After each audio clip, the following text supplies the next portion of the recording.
My successful, generous boyfriend slowly isolated me, drained my finances, and manipulated me into staying. By the time I realized the truth, I was trapped in his web of lies.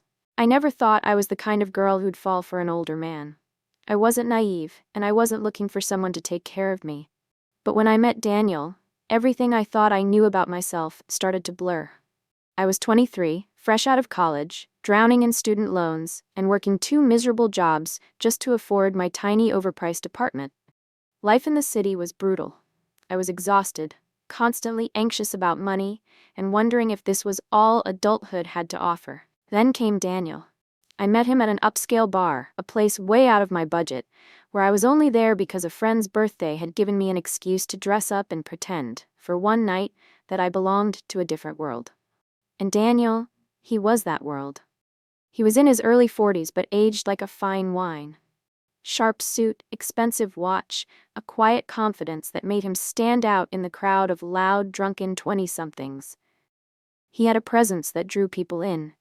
When he spoke, people listened. When he looked at me, I felt like the only person in the room. Our conversation flowed effortlessly.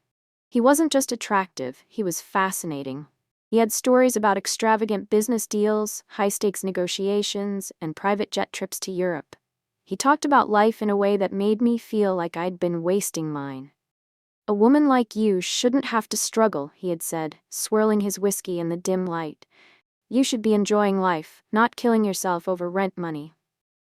It was the first time someone had said that to me, and for the first time, I started to wonder, was I settling for too little? Daniel didn't just sweep me off my feet, he elevated me. Within days, he was taking me to places I'd only seen in magazines: Michelin-star restaurants, exclusive rooftop lounges, designer boutiques, where he'd insist on buying me something just because. I felt like I was in a movie montage where the struggling girl gets whisked away into a better life. I wasn't stupid. I knew men like him didn't date girls like me without a reason. But he never made me feel like a sugar baby. He never made it about money. Instead, he made it about me. How special I was, how I deserved to be treated well, how he loved my mind just as much as he loved my beauty. And I believed him. But now looking back, I can't believe how easily I ignored the red flags. For one, he never let me see where he lived. He claimed he had multiple properties and was constantly traveling between them. "My penthouse is being renovated," he had said the first time I asked. "It's a mess, you wouldn't like it." He only paid in cash. At first I thought it was a rich person thing, but looking back it was odd. No credit cards, no receipts. And he had 0 online presence. No Instagram, no LinkedIn, no Facebook. "People in my position value privacy," he'd say with a smirk. "The real rich don't flaunt it. The thing is, when you're inside a dream, you don't look for proof it's real. You just enjoy it." And I did. Until the first small request. It started so subtly, I didn't even register it as a red flag. "Babe, my assistant messed up a reservation. Can you book the hotel for us? I'll pay you back tomorrow." I didn't even hesitate. Of course I'd do it. He had spent thousands on me, what was a couple of $100s for one night? And he did pay me back the next day. In cash. With extra. "For the inconvenience," he had said with a wink. That was the hook. The next request was dinner, then a plane ticket, then a temporary business investment. And before I knew it, I was deep in the illusion. What I didn't know was that I wasn't just in love with a rich man. I was being played by a master manipulator. And by the time I realized the truth, I was already in too deep to escape. I don't remember the exact moment when things shifted. It wasn't a sudden explosion, not some dramatic revelation. It was more like waking up from a dream and realizing you're already sinking in quicksand. By the time the red flags fully registered, I was too deep in to just walk away. It started with a phone call late at night. I was half asleep when Daniel's name popped up on my screen. I answered groggily, expecting his usual deep, confident voice. Instead, he sounded off, rushed, frustrated. "Baby, I need your help." I sat up immediately. He never asked for help. Ever. He explained in quick, clipped sentences. There was some temporary financial holdup in one of his real estate projects, and he needed to show liquidity to investors. It was just a formality, nothing serious, but he needed $5,000 wired to him, ASAP. I hesitated. "That wasn't pocket change. I'll pay you back in 2 days with interest." His voice was smooth, reassuring. You trust me, don't you?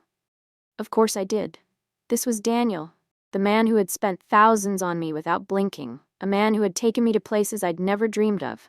$5,000 was nothing to someone like him. So I sent it, without a second thought. 2 days passed, then a week, then 2. Every time I asked, there was a new excuse. The funds are tied up, just give me a little more time. Don't you believe in me? The worst part, I still wanted to believe him. Looking back, this was when he tightened his grip on me. He started making comments about my friends. They don't understand our world. They're holding you back. I didn't even realize I was pulling away from them. It felt natural. Why would I want to be with people who didn't support my relationship? Then he started checking my phone. Not in an obvious controlling way, more like, let me see that funny text your friend sent you. Just small moments, but each one chipped away at my privacy. He always framed it as protectiveness. I just don't want anyone filling your head with doubts. And when I did start to doubt, he flipped the script. After everything I've done for you, you think I'd lie? You're the only person I trust, and you don't trust me? I thought we were a team. It was gaslighting in its purest form, and it worked. The moment I truly panicked was when he asked for more money. This time, it wasn't a request, it was an expectation. He needed $10,000 for another temporary issue. When I hesitated, his expression darkened, just for a second, but long enough for my stomach to drop. I told him I couldn't, that I had my own bills, my own worries. His eyes locked onto mine, cold, calculating. I know you have savings, Anna. I felt my blood run cold. I had never told him about my savings. I had barely even acknowledged them to myself. Something about the way he said it, the certainty, the quiet authority, terrified me. That night, for the first time, I thought about running. The next morning, I called my best friend. I hadn't spoken to her in weeks. The second she picked up, I felt like I could finally breathe. She listened to everything in stunned silence. Then she said something that made my stomach twist into knots. Anna, you know he's scamming you, right? I wanted to argue. I wanted to say that Daniel was different. But for the first time, I couldn't. Because deep down, I knew she was right. That night, I went to meet him, determined to end things. My heart was pounding the entire time. We met at one of his favorite lounges. The second he saw me, his face lit up in that familiar, dazzling smile. But for the first time, it didn't make me feel safe. It felt like a mask. I sat down. I tried to keep my voice steady. Daniel, I think we need some space. The air between us shifted instantly. His smile didn't fade, but something in his eyes went cold. Then he leaned in slightly, voice quiet but firm. You think you can just leave? A chill ran down my spine. I know everything about you, he continued. Where you live, where you work, your family. You owe me, Anna. I felt the blood drain from my face. And just like that, I realized I wasn't in a relationship. I was in a trap. And getting out would be a lot harder than I thought. Fear is a strange thing. It doesn't hit you all at once. It creeps in, a slow trickle at first, until suddenly you realize you're drowning in it. After that night, I knew I had to get out. But how do you escape someone who knows everything about you? I couldn't shake the feeling that Daniel wasn't just a scammer. There was something worse, lurking beneath the surface. So I did something I should have done months ago. I started digging. At first I found nothing. No business records, no LinkedIn profile, no proof that he even existed beyond the persona he had built for me. Then, I reached out to someone I had met briefly at one of his events, a woman named Sophie. She had seemed off that night, almost like she had been watching me, but in a way that felt like a warning. When I messaged her, she responded almost immediately. Oh my God, please tell me you haven't given him money. My stomach twisted. We met up the next day, and the moment I saw the look on her face, I knew I wasn't the first. She told me everything. Daniel wasn't just a liar. He was a professional con artist. He had been doing this for years, moving from city to city, finding women like me, luring them into his world, isolating them, draining them dry. But that wasn't even the worst part. Some of the women who had tried to expose him, they disappeared. Not in a mysterious murder case kind of way, but they vanished from social media, changed their numbers, left their jobs. Some of them left the country entirely. Gone. And the ones who didn't disappear, they stayed. Because Daniel didn't just scam women, he made them believe they had nowhere else to go. I felt sick. That night, I went home and erased him from my life. I blocked his number, deleted every message, wiped my social media. But I knew that wouldn't be enough. Daniel was dangerous. I needed to disappear before he realized I was slipping away. So I planned carefully. I told my work I had a family emergency and needed time off. I packed a bag. I booked a hotel under a fake name, somewhere he'd never think to look. I told no one except my best friend, and even then, I kept the details vague. And then, I left. I felt like I could finally breathe. I thought I was free, until he found me. It happened on my third night away. I was staying in a cheap motel, constantly checking the locks, jumping at every sound. I was paranoid, but I had every reason to be. And then, late at night, my phone buzzed. Unknown number. You think you can run from me? I nearly dropped the phone. My heart pounded so hard I thought I might throw up. Then, a knock at the door. I froze. Another knock, louder this time. I crept toward the peephole, my hands shaking so badly I could barely keep still. It was him. Daniel stood outside, perfectly calm, perfectly composed, as if he had just casually stumbled upon me, instead of tracking me down like a predator. I didn't move. I didn't breathe. Then his voice came through the door. Anna, I just want to talk. I stayed silent. A pause. Then, almost amused, I know you're in there. Panic clawed at my throat. My mind raced. How had he found me? Had he followed me? Bribed someone? Was he watching me this whole time? I backed away slowly, grabbed my phone, and texted my best friend, 911. He's here. I don't know how long I stood there, paralyzed. It felt like forever. Then, just as suddenly as he arrived, he was gone.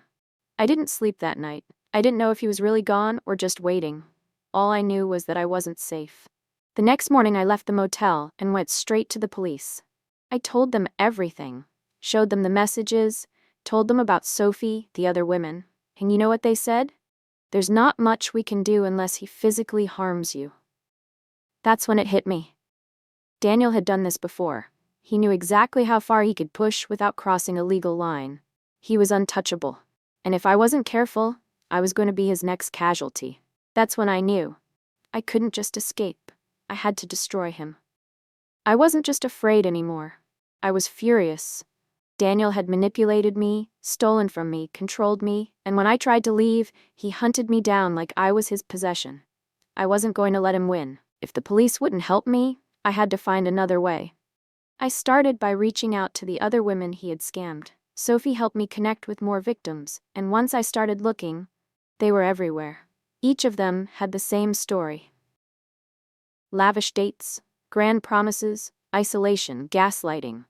Then financial ruin. Some had given him tens of thousands of dollars. Some had lost their jobs because he convinced them to quit, promising to take care of them.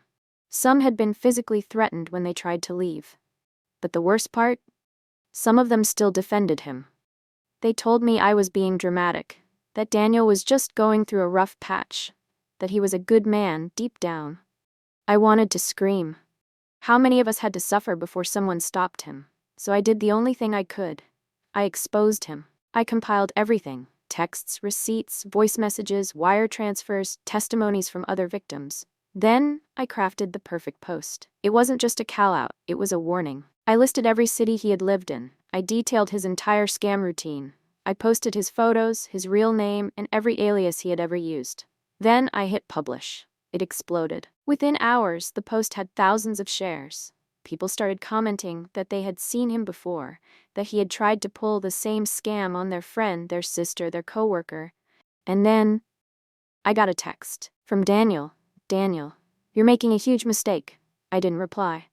You think this is over? I blocked the number. I thought that was the end of it. Until I saw him. 2 days after my post went viral, I left my apartment to grab coffee. I was exhausted, running on adrenaline and paranoia, but I thought I was finally safe. And then I saw him. Standing across the street. Watching me. My heart stopped. He wasn't trying to hide, he wanted me to see him. A silent message. I'm still here. I turned and walked straight into the nearest store, hands shaking so badly I could barely type as I called my best friend. By the time I looked back, he was gone. I went straight to the police again. Showed them everything. This time, with the public pressure and the sheer number of women coming forward, they finally took action. I filed a restraining order. An investigation was opened. And then, Just like that, Daniel disappeared. For months I lived in fear. I kept expecting him to show up again, to try and take back control. But he never did. Instead, I started hearing rumors. He had fled the country. He was already targeting new women somewhere else. He had changed his name again. I don't know if he was arrested. If he got what he deserved. What I do know is this: I wasn't his first victim. And I won't be his last. But I was the first one to expose him. I still check my surroundings. I still have nightmares. I don't know if I'll ever fully feel safe again. But I do know one thing: I survived.